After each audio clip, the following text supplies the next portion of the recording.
श्री परमात्मने नमः। अथ पञ्चदशोऽध्यायः। श्रीभगवानुवाच ऊर्ध्वमूलं मधुशाखम् अश्वत्थं प्राहुरव्ययं छन्दांसि यस्य पर्णानि यस्तं वेद स वेदवित्।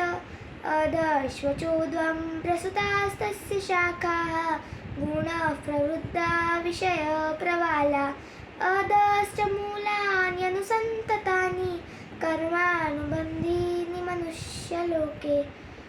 न रूपमस्येन तथोपलभ्यते नान्तो न चादिर्न च सम्प्रतिष्ठा। अश्वत्थमेनौ सुविरूढमूलं न सङ्गशस्त्रेण दृढेन चित्वा। ततः पदं त परिमार्गितव्यं यस्मिन् गता न निवर्तन्ति भूयः। तमेव चाद्यं पुरुषं प्रपद्ये यतस्प्रवृत्तिः प्रसुताः पुराणी। निर्माणमोहाजितसङ्गदोषः अध्यात्मनित्या विनिवृत्तकामाः। द्वन्द्वे विमुक्ताः सुखदुःखसंज्ञै गच्छन्त्यमूढाः पदमव्ययं तत्।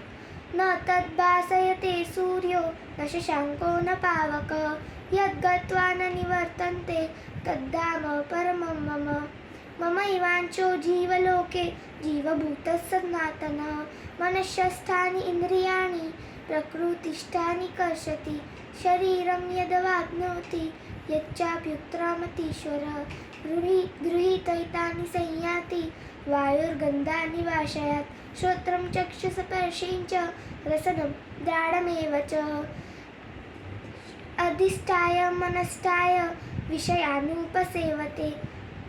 उत्क्रामन्तं स्थितं वापि भुञ्जान वा गुणान्वितं।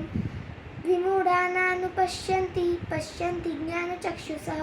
यतन्तो योगिनश्चैनं पश्यन्त्यात्मन्यवस्थितं। यतन्तोऽप्यकृतात्मानं नैनं पश्यन्त्यचेतसः। यदादित्यगतं तेजो जगद्भासयतेऽखिलं। यच्चान्द्रमसि यच्चाग्नौ तत्तेजो विद्विमामकं। गामाविश्य च भूतानि धारयाम्यहमोजसा। पुष्णामि चौषधी सर्वाः सोमो भूत्वा रसात्मकः। अहं वैश्वानरो भूत्वा प्राणिना देहमाश्रितः। प्राणापानसमायुक्तः पचाम्यन्त्रं चतुर्विधं। सर्वस्य चाहं हृदि सन्निविष्टः। मतस्मृतिर्ज्ञानमपोहचाहं। वेदेषु सर्वैरहमेव वेद्यो वेदान्तकृद्वेदविदेह चाहम्। द्वाविमौ पुरुषौ लोके क्षरश्चाक्षर एव च। द्वाविमौ पुरुषौ लोके क्षरश्चाक्षर एव च। क्षरः सर्वाणि भूतानि कूटस्थोऽक्षर उच्यते। उत्तमः पुरुषस्त्वन्यः परमात्मेत्युदाहृतः। यो लोकत्रयमाविश्य बिभर्त्यव्यय ईश्वरः।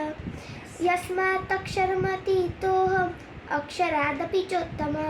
अतोऽस्मि लोके वेदे च प्रतितः पुरुषोत्तमः। यो मामेवं सम्मूढो जानाति पुरुषोत्तमः स सर्वविभजति मां सर्वभावेन भारत। इति गुह्यतमं शास्त्रम् इदमुक्तं मया नघ।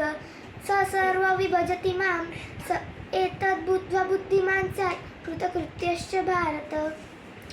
ॐ श्री तत्सदिति श्रीमद्भगवद्गीतासूपनिषत्सु ब्रह्मविद्यायां योगशास्त्रे श्रीकृष्णार्जुनसंवादे भक्तियोगो पुरुषोत्तमयोगो नाम पञ्चदशोऽध्यायः।